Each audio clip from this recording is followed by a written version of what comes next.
Happy Liberation Day! Trump has announced tariffs as high as 46% on some of your camera gear. And so yeah, that might mean price increases of 46%, but I'm gonna dig into it. I'm going to cover which camera companies and which types of equipment have which levels of tariffs, because it's pretty complex and it varies a lot, as well as other factors that might not make it so bad. I'll tell you all about it, but first I want to thank our sponsor, Squarespace. Hey, today you might be feeling like you could use a little extra money. I'm feeling a little bit poor. If you're feeling a little bit poor, why not turn your hobby into a business? Head to squarespace.com/Tony and you can set up a professional website completely free. Try it out completely free. And you'll see there's lots of beautiful templates that will make you look completely professional. You can get your own custom domain, like I have northropphotography.com. And that means you can get your own custom email address, like tony@northropphotography.com. That's way more professional than using Gmail, right? Stop relying on social media. Set up your own web presence. Completely free trial at squarespace.com/Tony. And if you love it, the coupon code Tony will get you 10% off.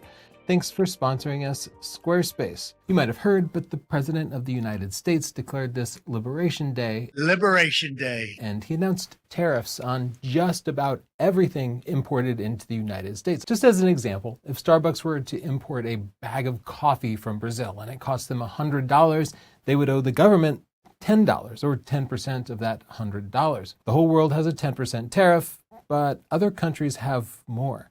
So let's talk about why Trump is doing this first. His stated goal is to move more manufacturing jobs to the United States. The United States did have a lot of manufacturing jobs, a lot of factories that shut down as globalization changed the economy. When I was growing up, so many things were suddenly made in Japan.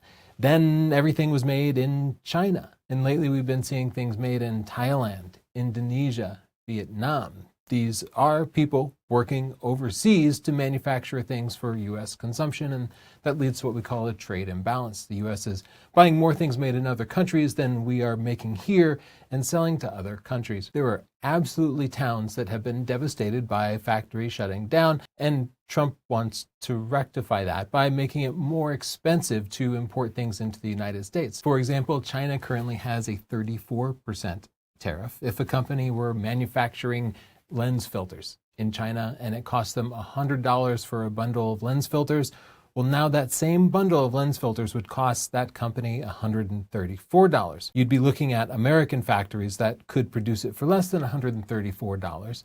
And if there was such a factory, then you would go ahead and buy it domestically from the United States rather than paying that tariff. And if there was no factory that could manufacture filters in the United States, then a company might open up, because after all, they'd be able to charge significantly more than the Chinese factory could, because those tariffs are adding to the Chinese costs. Trump, during a speech, alludes to tariffs replacing income tax. 1789 to 1913, we were a tariff-backed nation. Then in 1913, for reasons unknown to mankind, they established the income tax so that citizens, rather than foreign countries, would start paying the money necessary to run our government. So long-term, it could be that the money the government collects from tariffs could be used to reduce the amount that Americans pay in federal income tax. The percentage of tariffs levied against different countries varied. Here are just the countries that are involved in manufacturing camera equipment. First, all countries get a baseline 10% tariff. China gets 34% tariffs. Thailand, Sony makes lenses there, gets 32% tariffs. Vietnam gets a striking 46% tariffs. Indonesia, Taiwan get a 32% tariff. Japan gets a fairly low 24% tariff. And all of Europe gets a 20% tariff. Let's talk about how that impacts individual companies. DJI, who manufactures drones, gimbals, and a lot of accessories that I use, will get a 34% tariff. These are in addition to the existing 20% tariff, bringing the total tariff on Chinese imports to 54%. Canon does the manufacturing in a variety of different countries. Now, keep in mind, it does not matter that Canon is a Japanese company. If Canon manufactures something in the United States, that will not have tariffs applied to it. And in fact, Canon has a US factory for printers and ink cartridges and stuff, and Americans buying that stuff won't have to pay a tariff on it. Canon does manufacture a lot of stuff, especially the higher end stuff in Japan, and that will be subject to 24% tariffs. They also do a lot of manufacturing in Taiwan and Vietnam, and those will get 32% and 46% tariffs. So there's a strong likelihood that you'll see high price increases for those Canon gears. Nikon does most of their manufacturing in Thailand and China right now, getting 36 and 34% tariffs. They still manufacture their higher end gear, especially the high end lenses, in Japan because, well, there's artisans there. Like, that takes craftsmanship, and those things will be taxed at the lower 24% rate. Stuff that Nikon makes in Indonesia will be taxed at 32% rate. Sony, I've visited their Thailand factory. All the gear they make there will be tariffed at 36%. And the highest end stuff, like the Sony A1 Mark II, is still made in Japan, and there'll be a 24% tariff applied to that. Sony does outsource some stuff to Vietnam, which has been extremely low labor costs, but that will have a 46% tariff on it, and thus that stuff might not be cheaper anymore. Fuji's doing most of their manufacturing in China right now, including the new X106. That 34% tariff is definitely going to raise those prices. Their higher end stuff is still made in Japan, like the X Pro 3 is made in Japan, and that'll have the lower 24% tariff. OM could be really screwed here. This is formerly Olympus, because they do basically all their manufacturing in Vietnam, which is subject to the highest rate. OM has positioned themselves as less expensive, and this 46% tariff could pretty much cut them out of the US market. But of course, all these companies can still sell things without the tariffs to the entire rest of the planet. Lumix, Panasonic, does most of their manufacturing in China, 34% rate. Sigma is a Japanese company, only 24% rate there. Hasselblad and Leica, they're both in Europe, in Sweden and Germany respectively, and they have the lower rate here of 20%. Let's talk about what the different labor costs are. Labor in Vietnam for factory jobs is about $3.10 an hour US, which is incredibly cheap, right? Now we can see why so many Chinese companies were outsourcing their labor there. China, on the other hand, has a higher labor rate of $6.50, almost as high as Japan itself at $7.21. So we can see why there's still quite a bit of manufacturing done in Japan. The labor costs actually aren't that much higher than China.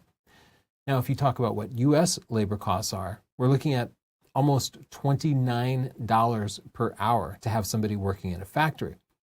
So you're looking at 4 times more the cost of China and Japan, and like 8 or 9 times the cost of Vietnam or Thailand. So it is kind of a tough sell to get companies to set up factories here, but nonetheless, a lot of companies do manufacture things in the United States. Like, I have a Toyota Tundra pickup truck that was made in San Antonio, just an hour and a half away from where I grew up. US manufacturing is a distinct possibility. Now, if you look at the manufacturing costs for companies like Leica in Germany, that's $50 an hour. Hasselblad, which makes stuff in Sweden, $51 an hour. So they have actually outrageous labor costs, but at the same time, they still choose to do their manufacturing there. So why is that? Why wouldn't everybody outsource something to Vietnam? Big part of that answer is craftsmanship. And when you talk about cameras and lenses, a lot of that has been passed down generationally. And if you study the history of the camera, you can see a lot of it started in Germany and in Sweden. And the Japanese picked it up really around the time of World War II, so they have a long history there too. The US, not as much experience with that stuff, so I think it could be really tough to suddenly move these factories into the United States, even if the companies are motivated to do that, because where are the people skilled at manufacturing optics? So that's what's happening. But what's going to happen next? Now, this requires me to predict the future, and am I great at that? No. Are we going to see a bunch of US-made cameras? This seems to be Trump's stated goal, to implement tariffs, to put price pressures on companies to open up factories in the United States. Like I said, Canon has a US factory, Fuji does too, but they're not manufacturing cameras, they're doing like printer stuff. If, say, Sony, Nikon decided they wanted to make a US factory in order to reduce the cost of products sold in the United States, well, that would take some planning. Right? Like, think through what it would take to actually build out a new camera manufacturing factory. You'd have to pick your location, right? You'd have to find a location that had some skilled laborers. and some people who were unemployed and looking for jobs that had a big plot of land that had the infrastructure necessary to ship in the raw materials. You'd have to talk to the local towns and buy a plot of land and work out some tax arrangement. Usually you'd have to have an architect design the facility, and then you'd have to actually build it. You'd have to buy all the machinery that they use for the manufacturing and quality assurance and testing. And then you'd have to actually hire and acquire all the people, train them and to do it properly. And how long do you think that's going to take? I mean, I think on the short side, it would be 4 years. Once you actually start manufacturing something in the United States, you'd be able to sell those products without tariffs, and that could potentially lower your costs. And at some point, you're going to save money by having that US factory. But it's not going to be in year one. It's going to take a while to offset the cost of building out a huge factory, which is a massive expense. That could be 10 years. That could be 20 years. These are really long-term plans. But I'm not sure these tariffs are long-term. Nobody really knows. Honestly, the tariffs have been kind of erratic. We've watched the tariffs with Canada and Mexico appear and then disappear overnight. I think it's entirely possible that Trump will roll some of these back in the coming weeks. So would a company pay to start building out a factory now if the tariffs could disappear and change in the next few weeks? No, they absolutely wouldn't. The companies are risk averse. They're not going to invest hundreds of millions of dollars, billions of dollars to build a factory and not have it make sense because the tariffs changed. The fact is, if companies are planning 10 or 15 years out to build a factory and have it pay itself off, Trump probably won't be in office by then. I do think there's a distinct possibility he'll stay past his 4-year second term, but he also has a life expectancy that probably isn't going to be 15 years. And I think there's a very good chance that whoever takes power next would roll back these tariffs. Here's the thing, these tariffs are happening via executive powers. They're not being enforced by laws passed by Congress. And that means that they could disappear as quickly as they appeared. And I just don't have enough confidence that these are going to be lasting tariffs for me personally to be making long-term decisions based on them. So I feel confident that the CEOs of the various camera companies aren't going to try to start building with so much uncertainty. You see, businesses, when they're making 5, 10, 15-year decisions, they want confidence, they want stability, they want certainty. And this situation feels like the opposite of all of that. Now, if one of these companies did decide to do this, they'd be facing very high U.S. labor costs. And so I think in this situation, you'd see factories that were highly automated. Because after all, when you have high human labor costs, that means you can spend more money on robotics and automation, and you end up with robot factories. So in summary, I'm confident we will see some companies move manufacturing to the US. Some companies have already announced that they're going to do that. I wouldn't be surprised if we see Sony starting to manufacture sensors in the US. After all, the US is starting to do a lot of semiconductor manufacturing, and that's actually kind of a national security concern. But are Japanese camera companies, are Leica and Hasselblad, are they suddenly going to move manufacturing to the US? Not likely, not just for pricing, but rather just because of heritage and history and cultural reasons. So what I do think we'll see in the short term are higher prices. But if you buy a camera made in Japan, are you going to see a 24% price increase? I don't think so. First, the tariff is only applied to the wholesale cost of the camera. So if B&H Photo buys a $2,000 camera, they're probably paying $1,700, $1,800 for it, and the rest of that goes to their own profit margin. So instead of saying a 24% increase on Japanese stuff, it would probably be more like a 22% increase. So it gets a little bit better, right? But we're also not seeing the price increases today because the resellers like Adorama or B&H, they have to list camera gear for the prices that the camera manufacturers tell them. So the camera manufacturers have to actually make a decision and raise the prices. So we're actually in a window here where these tariffs exist, but the gear that's currently on sale does not have the tariffs applied. After all, if it's already in warehouses in the United States, it is exempt from the tariffs. It's only going to be on stuff imported. What that means to me is you should buy your stuff today.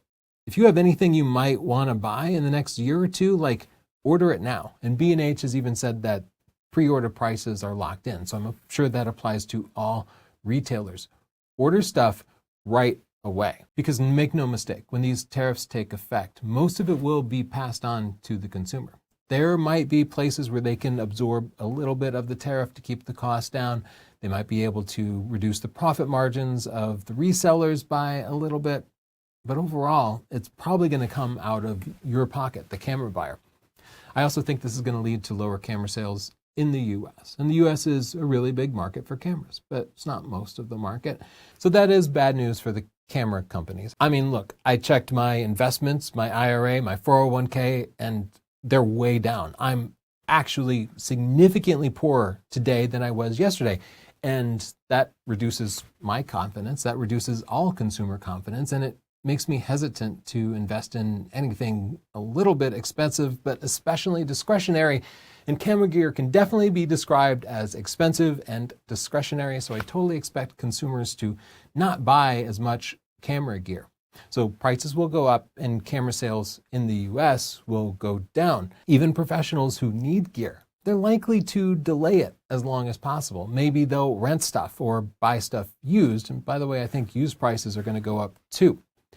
Now, Trump did discuss the possibility that tariffs could offset our income taxes. That has not happened yet. But if they take the money that they make from these tariffs and reduce our income taxes by the same amount, well, it actually starts to look a lot like the way the VAT, the value-added tax, works in the EU, where part of what you pay in taxes is actually built into the process of assembling and manufacturing and distributing gear. And that's why cameras cost more in EU than they do in US dollars. So one way to think about these tariffs is to think about it like a VAT in the United States, but with US subsidies, since the tariffs are not applied to stuff that's manufactured in the United States. And if it does work out like this, where the amount of tariffs collected is actually used to reduce our taxable income, then for a lot of us Americans, it'll sort of be a wash. After all, we'll have more income because we won't be paying as much in taxes. And that means maybe we won't mind spending a little more on a lens. Of course, the tariff part is definitely happening, and the lower income tax part has not happened yet, and I'm not super optimistic about it. In the comments down below, I'd like to know what you think. Be civil or not, whatever. But make sure you check out our sponsor, Squarespace. Squarespace.com/Tony can get you set up with a real professional website that can help you make more money, that can help you sell yourself, sell your services, create a gorgeous photography portfolio or a video reel, build a business for your restaurant, your dental office, whatever it happens to be. It all starts at squarespace.com/Tony, where you get a completely free trial, no credit card required. After you try it out and you build a beautiful site and you love it, the coupon code Tony will save you 10%. Thanks for sponsoring us for more than a decade, Squarespace. Bye.